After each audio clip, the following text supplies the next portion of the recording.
اعوذ باللہ من الشیطان الرجیم بسم اللہ الرحمن الرحیم السلام علیکم ورحمۃ اللہ۔ آج ہم بات کرتے ہیں کہ ایسے مسئلے کے بارے میں کہ جو مسئلہ عوام الناس میں بہت زیادہ مشتبہ ہے، اور وہ مسئلہ ہے قیام متصل برکوع۔ کہ قیام متصل برکوع کسے کہتے ہیں، کون سا قیام متصل برکوع ہوتا ہے، اور اس کے احکام کیا ہیں، اور اس کے باطل ہونے کا مقام کیا ہے۔ سب سے پہلے ہم بات کرتے ہیں کہ قیام متصل برکوع کہتے کسے ہیں۔ دیکھیں، نماز کی صورت میں 4 قسم کے قیام ہوتے ہیں، جن میں سے 2 رکن ہیں اور 2 غیر رکن ہیں۔ رکن سے مراد یہ ہے کہ اگر وہ بھولے سے بھی چھوٹ جائے تو نماز باطل ہو جاتی ہے، اور غیر رکن سے مراد یہ ہے کہ اگر وہ بھولے سے چھوٹ جائے تو نماز باطل نہیں ہوتی۔ سب سے پہلا قیام ہمارا تکبیرۃ الاحرام کا قیام ہے، کہ تکبیرۃ الاحرام کہتے وقت جو ہم قیام کرتے ہیں تو یہ ایک قیام ہوتا ہے۔ دوسرا قیام ہمارا سورتین یا تسبیحات اربع پڑھتے وقت قیام ہے، اور تیسرا قیام رکوع کے بعد ہم قیام کی حالت میں جاتے ہیں پھر سجدے میں جاتے ہیں، یہ ہمارا تیسرا قیام ہوتا ہے۔ اور چوتھا قیام متصل برکوع ہے، یعنی قیام کی حالت سے رکوع میں جانا، اسے قیام متصل برکوع کہتے ہیں۔ کچھ لوگ کہتے ہیں کہ سورتین یا تسبیحات اربع پڑھتے وقت جو ہم قیام کی حالت میں ہوتے ہیں اس کو قیام متصل برکوع کہتے ہیں، تو نہیں، اس کو قیام متصل برکوع نہیں کہتے۔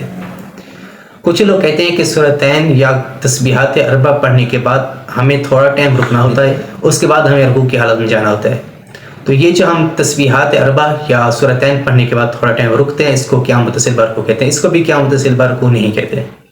کچھ لوگ کہتے ہیں کہ رکوع سے ہم قیام کی جو حالت میں جاتے ہیں اور قیام کی حالت سے پھر سجدے کی حالت میں جاتے ہیں، اس قیام کو قیام متصل برکوع کہتے ہیں۔ تو عزیزان، اس قیام کو بھی قیام متصل برکوع نہیں کہتے، بلکہ قیام متصل برکوع سے مراد یہ ہے کہ آپ قیام کی حالت سے رکوع میں جائیں۔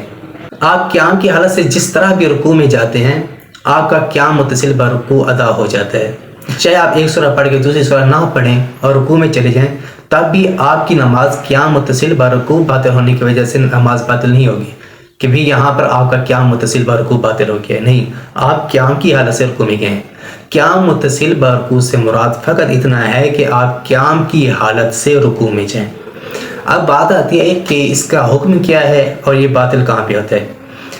دیکھیں، ایک مقام ایسا آتا ہے کہ جب ہم قیام کی حالت سے رکوع میں نہیں جاتے بلکہ قیام سے ہم بھول کے سجدے میں چلے جاتے ہیں،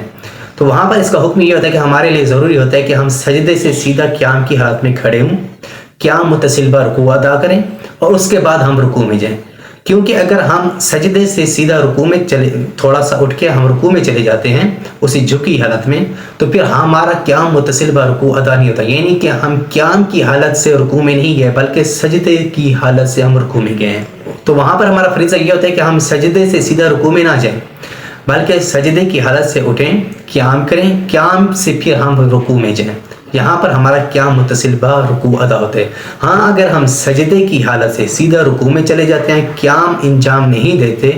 قیام کی حالت میں واپس نہیں آتے بلکہ سجدے کی حالت سے سیدھا ہم رکوع کی حالت میں چلے جاتے ہیں، تو یہاں پر ہمارا قیام متصل برکوع ٹوٹ جاتا ہے،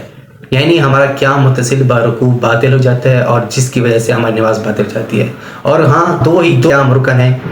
ایک قیام متصل برکوع یہ رکن ہے، اور دوسرا قیام وہ کہ جو ہم تکبیرۃ الاحرام کہتے وقت قیام کی حالت میں ہوتے ہیں، یہ رکن ہے۔ اگر ہم ان کو بھولے سے بھی انجام نہ دیں تو ہماری نماز باطل ہو جاتی ہے۔